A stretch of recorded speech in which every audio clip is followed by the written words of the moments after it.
I'm not sure how much you want me to reveal about the technical aspects of what went into it, but it's been 10 years, so maybe we'll talk about it, Alejandro.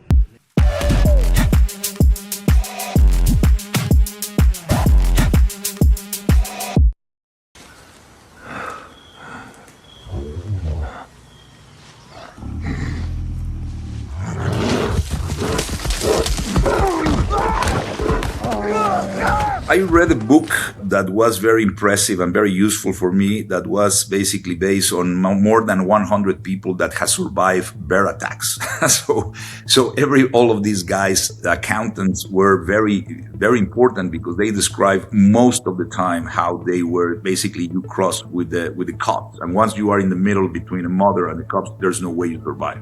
And what is the sound, how they attack, how many times it happened between you hear something and then the attack, what the bear do, all these kind of strategy that the bear don't go and just bite you and this. No, I think they just make you unconscious and then they little by little start getting you all the skin, and it's a terrifying kind of death.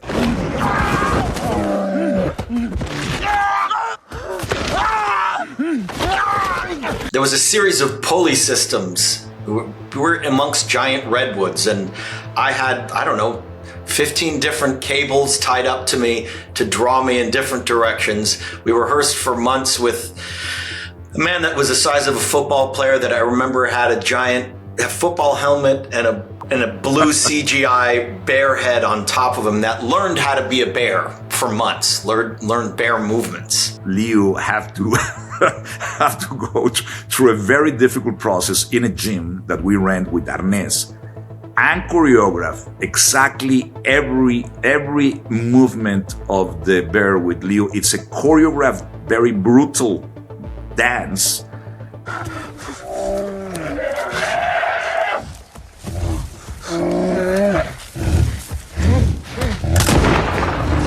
It was a very meticulous couple of, I would say many days, really getting that movements that felt real and how we can cover the best way from which point of view.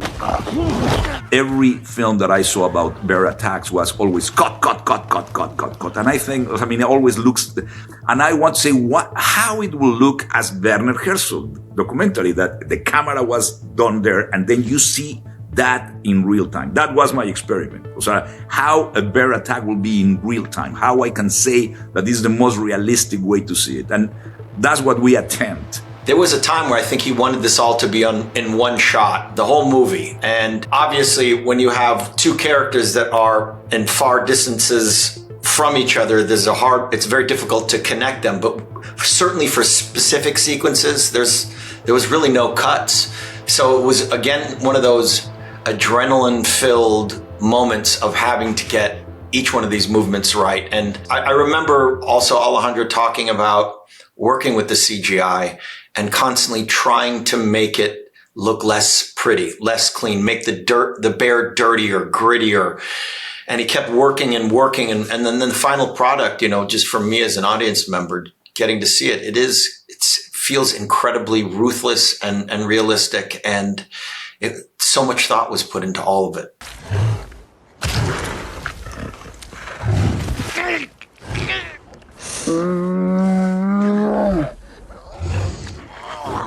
The landscape was part of the story, and obviously that the grizzly attack was very important to find the right location.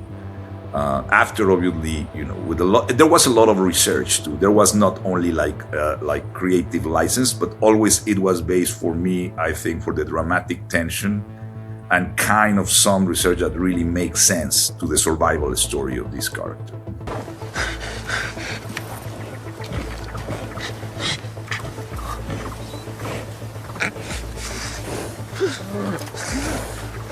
When we shot this film, we were to shoot it in 65 millimeters in film, but then we realized that we will not have the exposure to do that. And the weight of the camera and all the challenges we have was impossible. We will be losing. So we decided to shoot it at that time, my first time that I shot with a digital camera at that range. It was the first 65 millimeters camera available with ARRI cameras. It was the first time that a film was shot like that.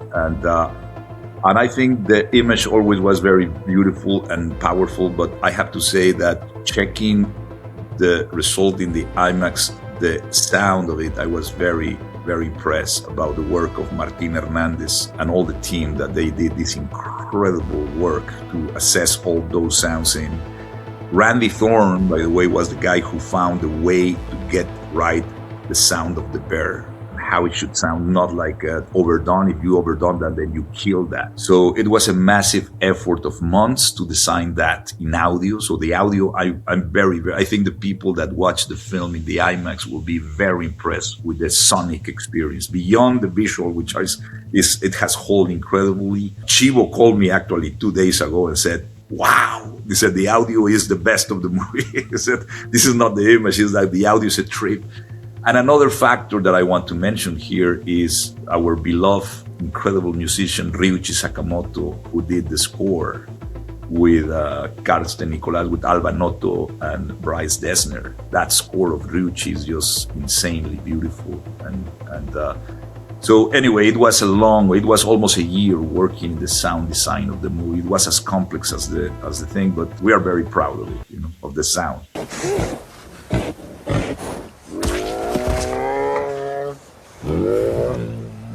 It's a film that barely has words. The character of Leo is silent, basically. And literally, the action and the movement of camera and Leo's, in a way, performance and body has to convey, transmit, communicate, and make clear all what he was feeling, seeing, wanting, challenged by. And it was literally in a sculptural kind of thing that Leo has been, with no words, to be basically transmitting everything what the movie was about. So the camera move and the light and that, it was part of the whole body of language that Leo was basically like a solo, just orchestrating the whole thing to make sure that we were capturing what a man can be surrounded by nature and being threatened every second. So that was kind of the idea behind it. Well, for me as an actor, it was a totally unique experience. I mean, I think Alejandro and Chivo submerged themselves in the elements with this entire crew, but as an actor and for all of us, all day was discovery. This film is incredibly unique. We shot an hour and a half, hour tops, and magic hour every single day.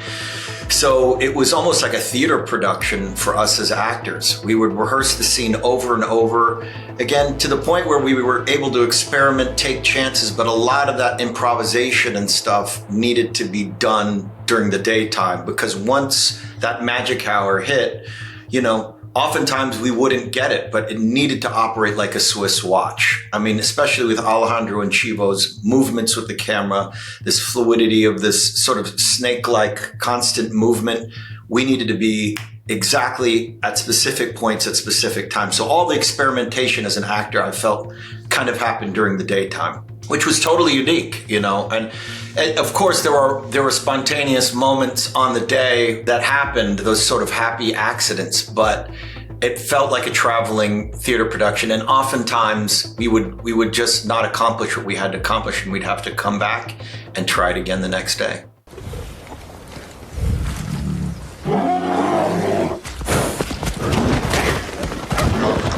A Kodiak bear or polar bear, they're just the most powerful predators on Earth. You absolutely have no chance.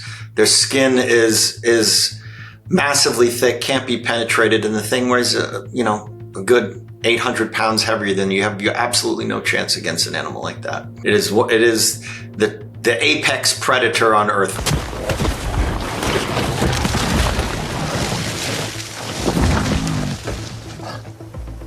When we were doing scouting, basically we always were in very, very real dangerous territories of grizzlies, especially in Vancouver.